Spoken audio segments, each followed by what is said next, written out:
My sister demanded I give her my savings. I said no, bought a one-way ticket abroad, and started a new career. 2 hours later, Dad texted, signed off on her mortgage or don't come back. By midnight, I closed every account she could access. 57 angry calls by morning. The conversation happened on a Tuesday afternoon. I was sitting at my kitchen table, laptop open, reviewing quarterly reports for the consulting firm where I'd spent the last 8 years, climbing from junior analyst to senior project manager. My phone buzzed. Madison's name lit up the screen. "Hey, Jess," she said, her voice carrying that particular brightness she used when she wanted something. "Got a minute? I need to talk about something important." My older sister had always possessed this talent for making her problems sound like shared family emergencies. I closed my laptop, already bracing myself. "Jason and I found the perfect house," she continued without waiting for my response. 4 bedrooms, renovated kitchen, walking distance to those private schools we've been researching. The sellers accepted our offer, but there's a gap in our down payment. I stared at the wall calendar across from me, where I'd circled my upcoming trip to Barcelona. The consulting contract I'd negotiated would start in 3 weeks. My apartment lease had another 4 months remaining, but I'd already discussed breaking it early with my landlord. My work visa had been approved 3 weeks ago after months of paperwork. Everything was arranged. "How much of a gap?" I asked, though something in my chest already knew where this was headed. 38,000. We're short exactly $38,000. She paused, letting the numbers settle. "I know you've been saving aggressively. Dad mentioned you had around 70,000 in your accounts." My jaw tightened. Dad had no business discussing my finances with anyone, but that argument could wait. "Madison, that money represents years of careful planning. I eat budget meals. I haven't taken a real vacation in 4 years, and I've been working towards something specific." "Right. Your big European adventure," she said, dismissiveness creeping into her tone. "Jessica, I'm talking about a house, a real investment, a place where Jason and I can build our future, where our kids will grow up. You're talking about temporarily relocating for some contract work that might not even pan out." The condescension stung more than I expected. Madison had always been the golden child, married at 24 to a man our parents adored, working a respectable job at a pharmaceutical company, talking about children and mortgages, while I was apparently wasting my life on career ambitions. "My contract is signed," I said quietly. "The Barcelona firm is expecting me. This isn't some whim. Then delay it 6 months, maybe a year. Help me secure this house, and once Jason gets his promotion, we'll pay you back with interest." I'd heard variations of this promise throughout our childhood. Madison borrowing my birthday money to buy concert tickets she'd definitely pay back. Madison using my car for a road trip and returning it with an empty tank and a broken taillight. She'd definitely get fixed. Madison taking credit for the history project I'd helped her complete, because she'd definitely mentioned my contribution to the teacher. "I'm not delaying my career for your down payment," I said. The line went silent. When Madison spoke again, her voice had dropped to that dangerous quiet. "You're being incredibly selfish right now. Do you understand that? I'm your sister. Family helps family. But apparently your little sabbatical adventure matters more than my actual life. It's not a sabbatical. Mom and Dad are going to be so disappointed when they hear about this, after everything they've done for you, and you can't even help your own sister when she needs you." She hung up before I could respond. 3 hours passed. I tried to focus on work, but my concentration had shattered. Then my phone rang again. Dad's number. "Jessica," he said, skipping any greeting. "Madison called us very upset. She explained the situation with the house." "Did she explain that she wants more than half my savings?" "She explained that you refused to help your sister secure housing for her family. Your mother is beside herself. We raised you better than this." The disappointment in his voice transported me back to childhood. Every time Madison's achievements were celebrated, while my accomplishments were met with polite nods, every time her setbacks became family emergencies, while my struggles were character-building opportunities. "Dad, I have plans, contractual obligations, a career opportunity that could change my entire trajectory." "And Madison has a family to think about," he countered. "She's building something real, something stable. You're chasing consulting contracts across Europe like some college kid on spring break." The comparison landed exactly where he intended. At 32, I was still being treated like the irresponsible younger daughter whose dreams were cute but ultimately frivolous compared to Madison's traditional life path. "I'm not giving her my savings," I said, surprised by the steadiness in my voice. "Then you better reconsider your priorities," Dad said, "because if you can't support your family when they need you, don't expect us to support your impulsive decisions." He disconnected. I sat motionless for several minutes, phone still pressed to my ear, listening to dead air. Then something shifted inside me. Not anger exactly, but a crystallizing clarity I'd never experienced before. I opened my laptop and pulled up the Barcelona contract. Reading through it again, I felt that flutter of excitement I'd been suppressing under layers of family guilt. The position was perfect, leading a team of analysts for a multinational expansion project, working with cutting-edge methodologies, earning nearly double my current salary with generous housing stipends. My phone buzzed with a text from Madison. Dad said, "You're being difficult. Last chance to do the right thing before I withdraw my offer to pay you back." Her offer, as though she was doing me a favor by proposing to maybe eventually return money she wanted me to gift her. I texted back a single word: no.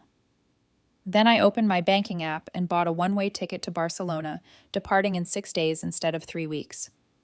The earlier flight cost an extra $800, but watching the confirmation process complete felt like breaking through water after being held underwater too long.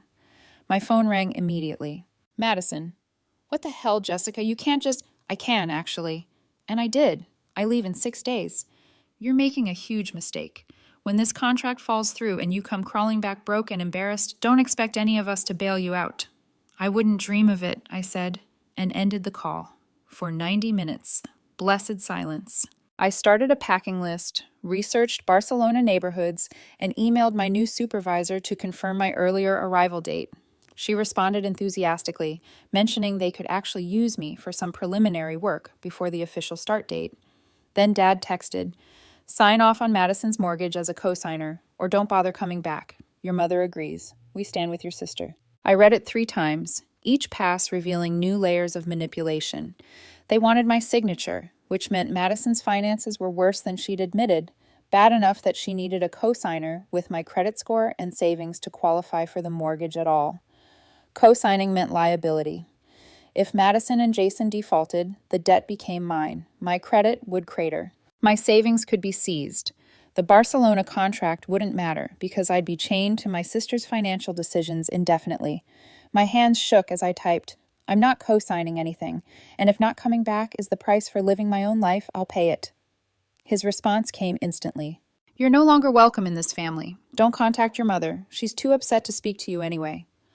Something broke inside me, but instead of the collapse I expected, it felt like a door slamming shut on a drafty room.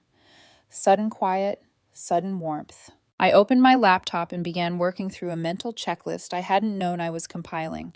First, I checked every financial account I maintained. My savings account showed $72,450, less than Dad had quoted to Madison, which meant he'd been exaggerating my assets to pressure me. My checking held another $8,200, investment portfolio at $23,600. Then I found the problem. Years ago, when I'd been 24 and Madison was planning her wedding, I'd added her as an authorized user on one of my credit cards to help her book vendors. She promised it was temporary, just until her own credit improved post-W expenses. I'd forgotten about it entirely. The card now showed a balance of $6,847. Recent charges included boutique purchases, restaurant bills, and a spa package, all within the last 3 weeks, right around when Madison would have been preparing her pitch for my savings. My phone buzzed continuously now. Mom's number, Madison's again. Unknown numbers that I suspected were other family members being mobilized for the guilt campaign. I ignored them all and called my credit card company. "I need to remove an authorized user and dispute recent charges," I told the representative. While on hold, I opened my bank's website and discovered something worse. Madison had listed herself as a beneficiary on one of my savings accounts. Not joint ownership, but positioned to claim the funds if something happened to me. The setup dated back 5 years. Another favor I'd granted and forgotten. Another way she'd embedded herself in my financial life. The credit card representative returned. We've removed Madison Chen as an authorized user. Regarding the disputed charges, we'll need to investigate. I authorized her card access years ago, but never approved these specific purchases, I explained. She used the card without my knowledge or consent after I denied her a loan request. This was technically true. The representative's tone shifted, becoming more sympathetic. She initiated a fraud investigation and reversed the charges temporarily while they reviewed the case. Next, I called my bank. Removing Madison as beneficiary required a simple form which they emailed immediately. I completed it and scanned it back within minutes. Then I went further. Madison had my login information for a shared streaming service we'd split for years. That login email matched my primary email address, the one connected to my banking, my investments, my entire digital life. I'd been meaning to change it forever, using work or exhaustion as excuses, but really, I just never imagined needing this level of security against my own sister. I changed every password, every security question, every recovery email and phone number. I enabled two-factor authentication on accounts that had been operating on trust alone. Each change felt like sealing a window I'd left open for years, never realizing how vulnerable I'd been. My phone hit 23 missed calls around 11 p.m. I silenced it entirely and kept working. I contacted my investment broker and added additional security protocols. Verbal passwords required for any transactions, no changes to beneficiary designations without in-person verification and government ID. The overnight representative sounded confused by my urgency until I explained I was protecting my assets from family members with access to my personal information. That's actually more common than you'd think, she said kindly. I'm setting up the extra protection now. Your accounts are locked down tight. Finally, around midnight, I opened my email and drafted a message to everyone in my immediate family. I'm relocating to Barcelona for a consulting contract. I will not be co-signing Madison's mortgage, contributing to her down payment, or maintaining any shared financial access with family members going forward. All accounts have been secured. This isn't negotiable or open for discussion. I wish you all well. I added my professional email address, the one they didn't have, and specified that my personal email would be discontinued. Then I pressed send and closed my laptop. Sleep seemed impossible, but exhaustion dragged me under around 2 a.m. I woke at 7 to my phone's persistent vibrating despite silent mode. The screen showed 57 missed calls, 34 text messages, and 12 voicemails. I made coffee first, then I sat down and began reading. Madison's texts evolved from angry to desperate to threatening over the course of the night. 1:15 a.m. You petty. I can't believe you closed everything. We needed that card for closing costs. 1:47 a.m. Jason is furious.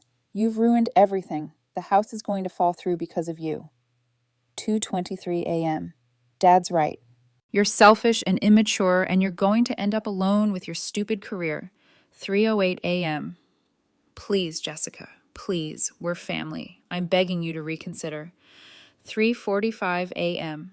Fine, keep your precious money, but don't come crawling back when your Barcelona dream falls apart. Dad's voicemails were colder.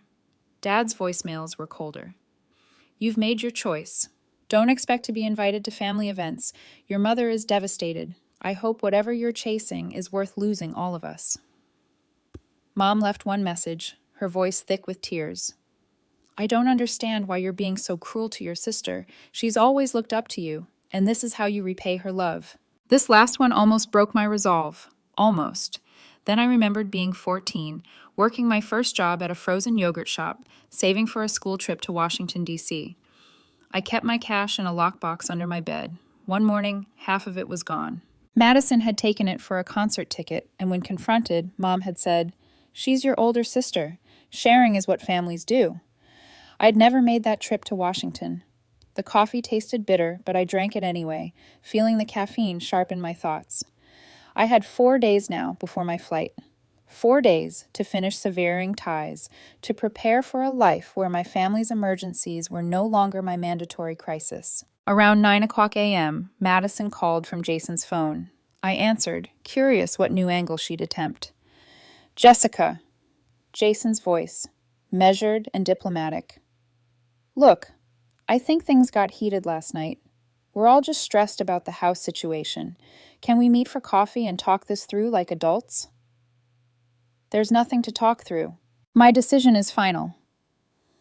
I get that you're upset, but shutting down the credit card in the middle of our closing process was extreme. Madison's been crying all night. She genuinely didn't realize those charges would be a problem. She charged nearly $7,000 without asking permission, Jason, while simultaneously demanding $38,000 more.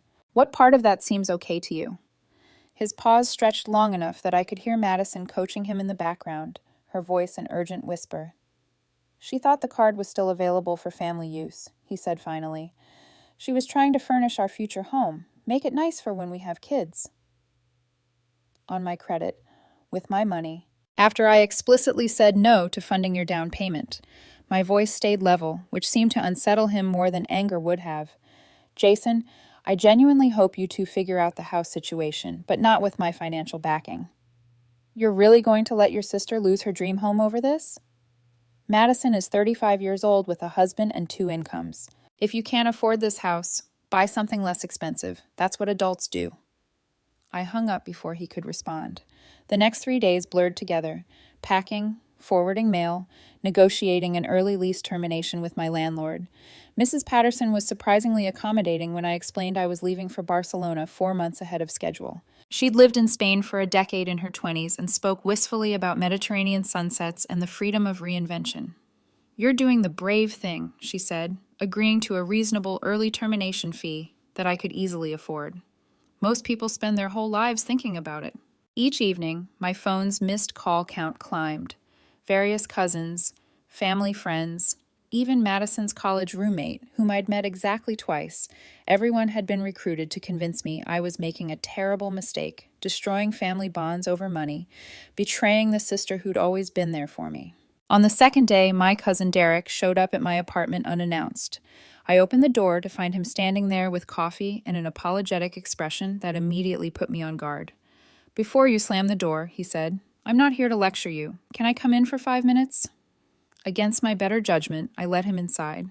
He surveyed the half-packed boxes and the growing pile of items tagged for donation. You're really doing this, he said, sounding impressed rather than judgmental. I really am. Derek set the coffee on my kitchen counter and leaned against it, arms crossed. Your dad called my mom, asked her to reach out to me, have me talk some sense into you. He painted this whole picture of you abandoning the family in their time of need, and you came to deliver that message? Hell no. I came to tell you I think you're a badass. He grinned. Madison's been a nightmare since we were kids. Remember when she convinced everyone I'd stolen money from Grandma's purse at Christmas? Turned out she'd taken it for some limited edition makeup palette, but I was the one who got grounded for 3 months. I'd forgotten about that incident, but the memory surfaced now. Derek's protests of innocence, Madison's tearful insistence that she'd seen him near Grandma's purse, the family division that had lasted well into spring. Why didn't anyone believe you? I asked. Same reason they don't believe you now. Madison's always been skilled at playing the victim while orchestrating chaos. He picked up his coffee cup. Anyway, I wanted you to know not everyone thinks you're the villain here. My mom doesn't either, for what it's worth. She just won't contradict your dad publicly. After Derek left, I felt marginally less isolated.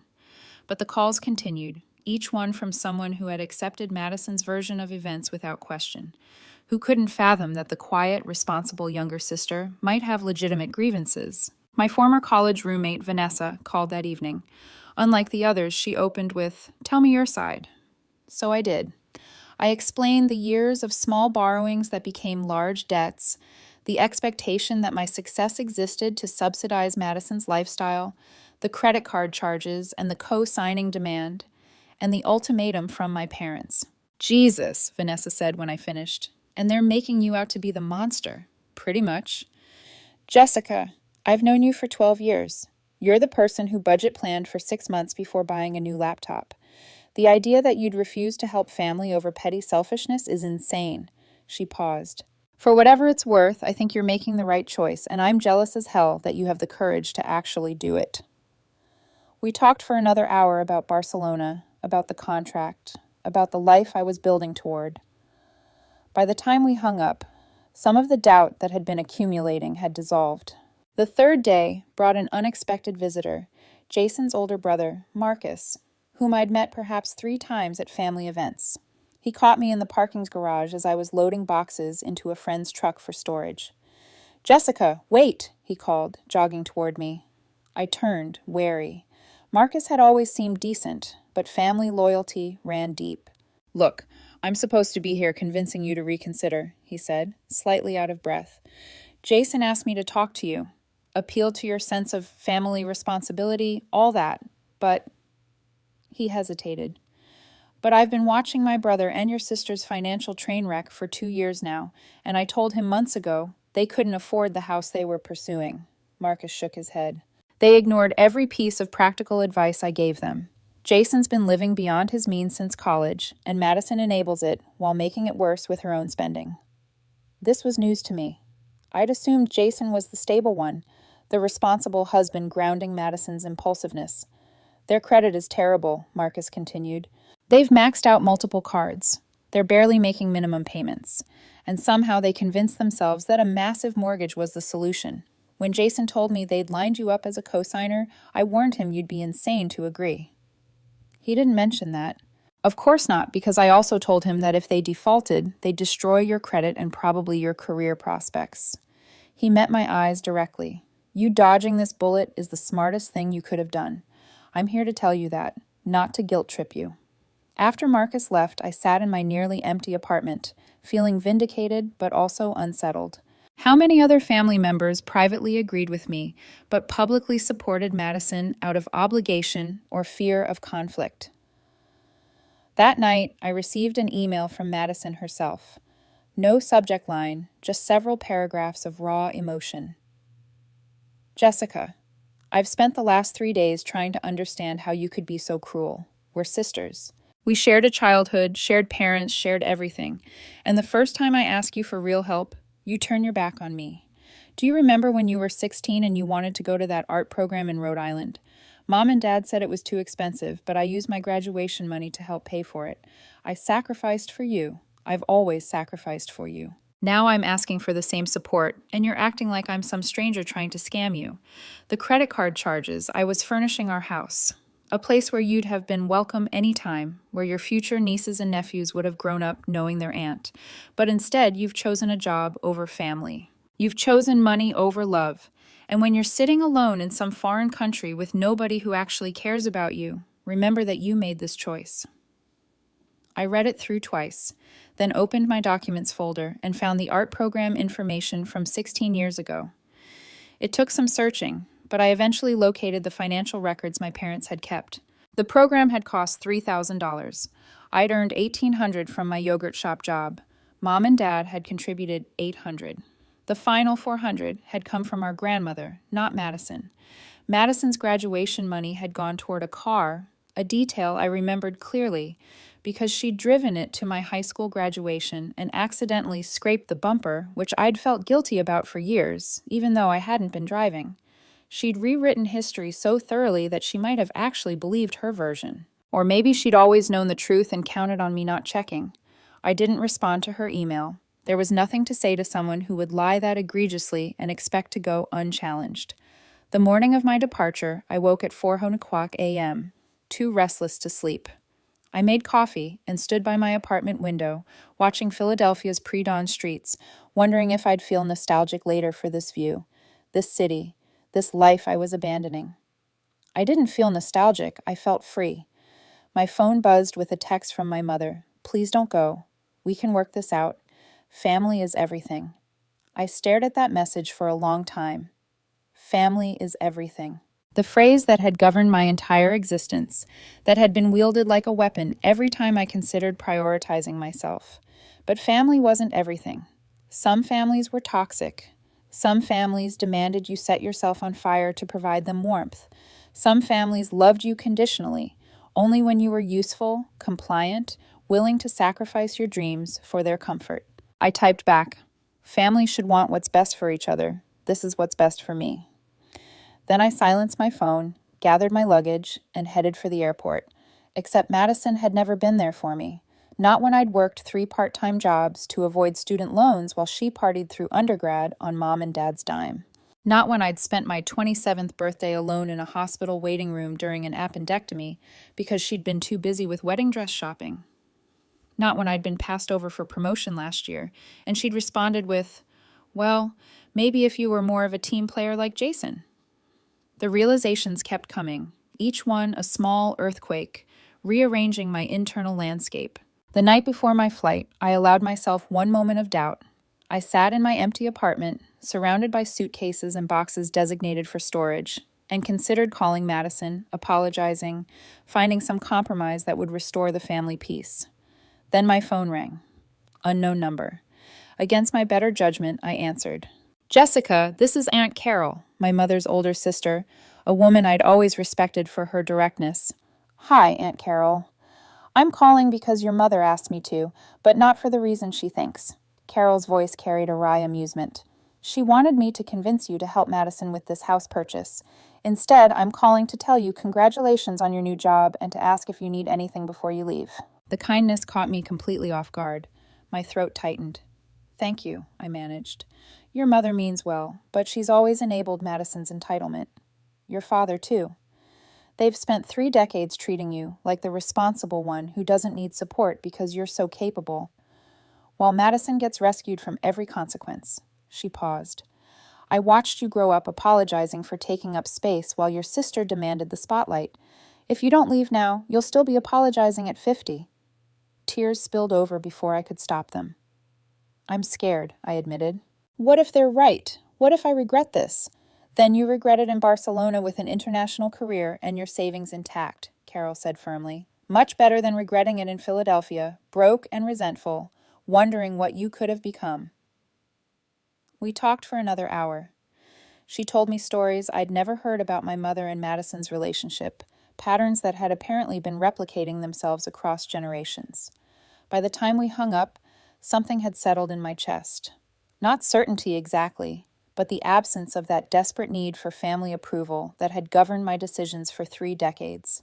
I boarded the flight at 6:20 p.m. the next day. My phone stayed in airplane mode. Barcelona welcomed me with golden light and Mediterranean warmth. The apartment my new company had arranged overlooked a narrow street lined with cafes, their outdoor tables filled with people speaking rapid Spanish, their laughter rising toward my third-floor windows. The first week passed in a blur of orientation meetings, team introductions, and intensive language practice with a tutor the company provided. My supervisor, Elena, was demanding but encouraging, pushing our team toward innovative approaches while trusting our expertise. She introduced me to her network across the city, and suddenly I was having dinners with professionals from 6 different countries, discussing projects and possibilities I'd never imagined accessible. 2 weeks in, I finally checked the phone number I'd kept active for emergencies. 43 new voicemails. I deleted them without listening, but I did read through the texts, watching the evolution from anger to bargaining to eventually a kind of resigned hostility. Madison's final message, sent 3 days after I'd left. The house fell through. Jason's parents had to co-sign a different property in a worse neighborhood because apparently you weren't the only person who refused to help us. I hope you're happy. You've destroyed our future for your selfish adventure. I felt something reading that, but it wasn't guilt, it was clarity. Their backup plan had involved multiple people refusing to take on their financial risk. I wasn't the villain, I was just the first person who'd said no. A week later, I received a Facebook message from someone I hadn't thought about in years. Rachel, Madison's maid of honor from her wedding. We'd never been close, but she'd always been kind to me at family gatherings. "Jessica, I hope this doesn't seem intrusive, but I wanted to reach out. Madison's been posting constantly about what happened, painting you as this selfish monster, and it's not sitting right with me. I've known Madison for 15 years, and I've watched her pull similar stunts on other people. You're just the first person who actually said no and stuck to it." We ended up video chatting that evening. Rachel told me stories I'd never heard. Madison borrowing money from mutual friends and never repaying it, Madison taking credit for group projects in college, Madison manipulating situations to ensure she always came out looking like the victim or the hero. "There was this one time senior year," Rachel said, "when Madison convinced 3 of us to pool money for a beach house rental for spring break. We each put in $400. Then she discovered the place was already booked and kept our money to save for next year. We never saw that money again, and there was never a next year. Why did you stay friends with her? I asked. Rachel's expression turned rueful. Honestly, because being on Madison's good side was easier than being on her bad side. She's charismatic and fun when she wants to be, but cross her and she'll run a campaign against you that makes high school bullying look subtle. She paused.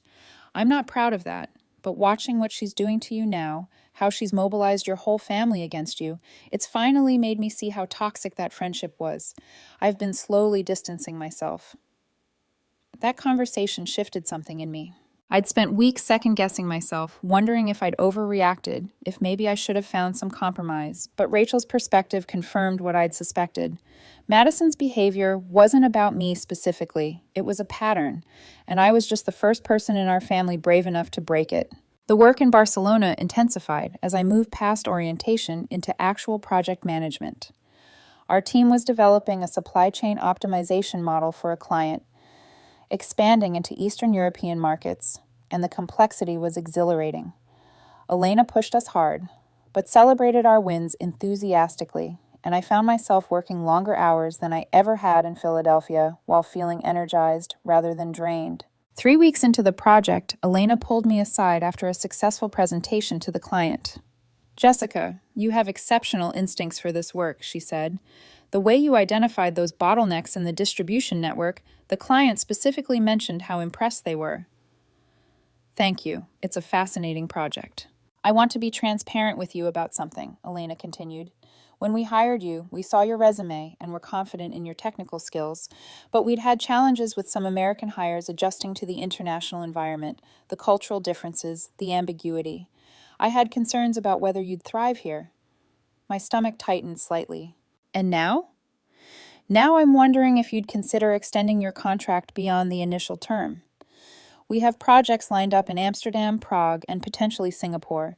You'd be leading larger teams, taking on more strategic responsibility. She smiled. Essentially, I'm asking if you'd be interested in making this permanent rather than temporary. The offer was everything I'd hoped for, but hadn't dared to expect so quickly. I told Elena I'd need time to consider, but internally, I already knew my answer. The life I was building here felt more authentic than anything I'd left behind. That evening, I walked through the Gothic Quarter, watching tourists and locals mingle in the plazas, and called Vanessa. They offered me a permanent position, I told her. Multiple international projects, significant raise, leadership track. Jessica, that's incredible. Are you going to take it? I think so, but it means fully committing to this life. No more pretending this is temporary. No more safety net of returning to Philadelphia if things don't work out. Do you want to return to Philadelphia? Vanessa asked pointedly. I thought about my empty apartment, my family's conditional love, the weight of expectations I'd carried for 3 decades. No, I really don't. Then stop treating this amazing opportunity like you need permission to be happy. Take the job, build the life, send me pictures of Barcelona sunsets, and make me jealous.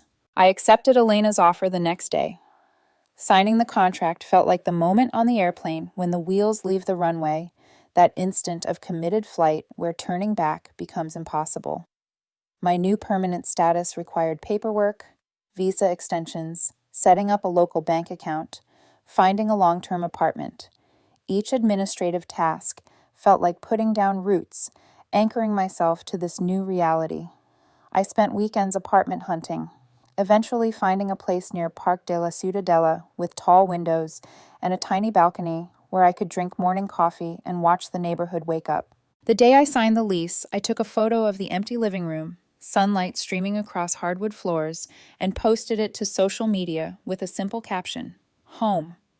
Within hours, comments flooded in from college friends, former colleagues, acquaintances from Philadelphia congratulating me. But there were also comments from family members, cousins, my uncle, even some of my parents' friends, with variations of beautiful, "so happy for you." That felt pointed, deliberate statements of support despite the family drama. Madison didn't comment, but she sent a direct message. "Cute apartment. Must be nice spending my house money on yourself." I blocked her immediately, surprised by how little hesitation I felt. Around this time, I started therapy with an English-speaking psychologist Elena recommended. Dr. Martinez specialized in expatriates and cultural adjustment, but our sessions quickly evolved into unpacking family dynamics and the guilt I still carried about choosing myself. You speak about your family's needs as though they're objective facts, Dr. Martinez observed during our third session. But needs and wants are different things. Your sister wanted your money. She didn't need it. But the house, there are thousands of houses. If they couldn't afford that specific house, they could have chosen differently. Their want became framed as a need to manipulate you. The sessions helped me see how thoroughly I'd been conditioned to prioritize others' desires over my own well-being. How family comes first had actually meant Jessica's needs come last. How what I supposed was selfishness was actually just basic self-preservation. Weeks turned into months. The consulting project exceeded every expectation. Our team delivered ahead of schedule, under budget, and the client was already negotiating an extension. Elena offered me a permanent position with a substantial raise and a pathway to partnership. I found an apartment of my own, a sun-drenched space near Parc de la Ciutadella.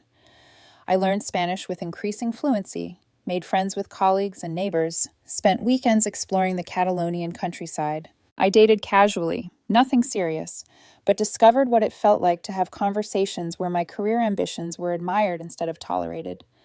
6 months after leaving Philadelphia, I received an email from Aunt Carol with a subject line, "Thought you should know." Inside was a forwarded news article about a local woman arrested for insurance fraud. Madison. The details were sparse, but apparently she and Jason had attempted to stage a burglary at their rental property to collect on an inflated contents policy. The investigation had uncovered previous suspicious claims. I read it 3 times, feeling oddly detached. The sister I'd grown up with felt like someone from another lifetime, someone else's memories. Carol's note at the bottom said simply, "Your parents are mortified, but still blaming you somehow. Thought you'd want to know. You dodged quite a bullet." I replied, "Thank you for keeping me informed, and thank you for the conversation before I left. It changed everything." Another 3 months passed.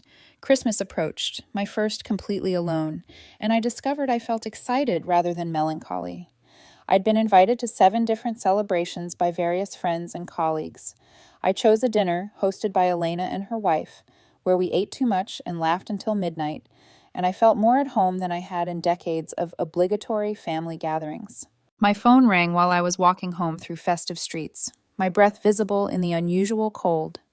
Unknown number with a Philadelphia area code. I almost declined. Then curiosity won. "Hello?" "Jessica, it's Mom." I stopped walking. People flowed around me, couples and groups heading toward late-night celebrations. "How did you get this number?" "Carol gave it to me. Please don't be angry with her. I begged." She paused, and I could hear her gathering courage. "Your father doesn't know I'm calling." "What do you want, Mom?" "I wanted to wish you Merry Christmas."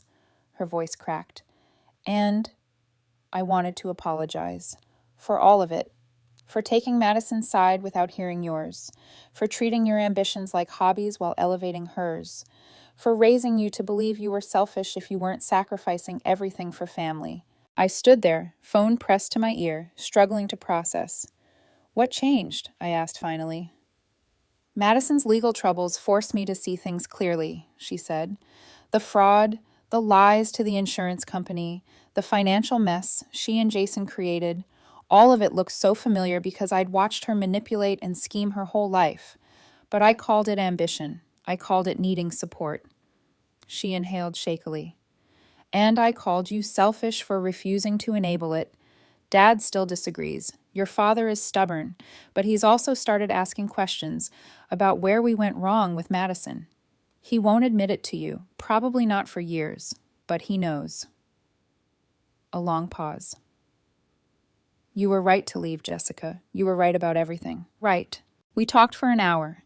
She asked about Barcelona, about my work, about my life with genuine interest I couldn't recall receiving before. I told her some of it cautiously, testing whether this change was real or temporary guilt. Before hanging up, she said, I don't expect you to forgive me immediately, or maybe ever, but I needed you to know that I see you now, who you actually are, not who I projected onto you, and I'm proud of you. I cried after we disconnected, standing on a corner in Barcelona's Gothic quarter, tears freezing on my cheeks. But they weren't tears of regret. The Barcelona project extended into a permanent position, then a promotion. I built a life I'd never imagined possible, professionally fulfilled, financially secure, surrounded by people who valued me for my capabilities rather than my compliance. Madison eventually reached out through a carefully worded email 9 months after I'd left. No real apology, but an acknowledgement that things got complicated, and a suggestion we might reconnect when tensions cooled. I responded politely, but without commitment, and let the correspondence fade naturally.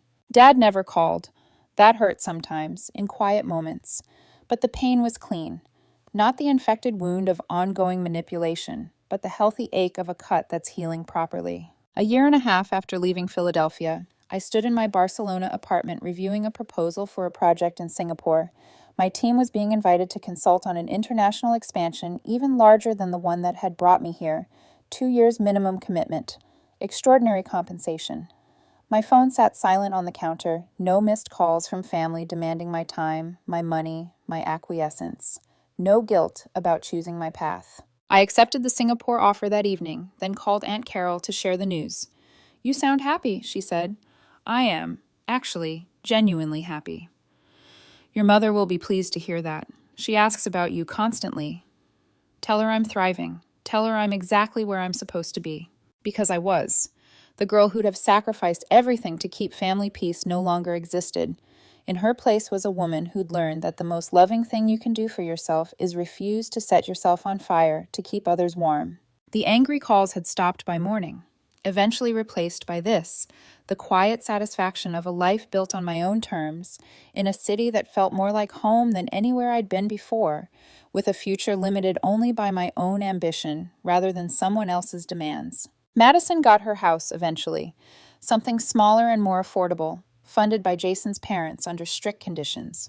She and I exchanged cards on holidays now, superficial pleasantries that acknowledged our shared history without requiring reconciliation. And me? I'm writing this from my Singapore apartment overlooking Marina Bay, preparing for another week of challenges I've chosen, obstacles I'm equipped to handle, and success I've earned rather than inherited or demanded. 57 angry calls felt like the end of my family. Turned out it was just the beginning of my life.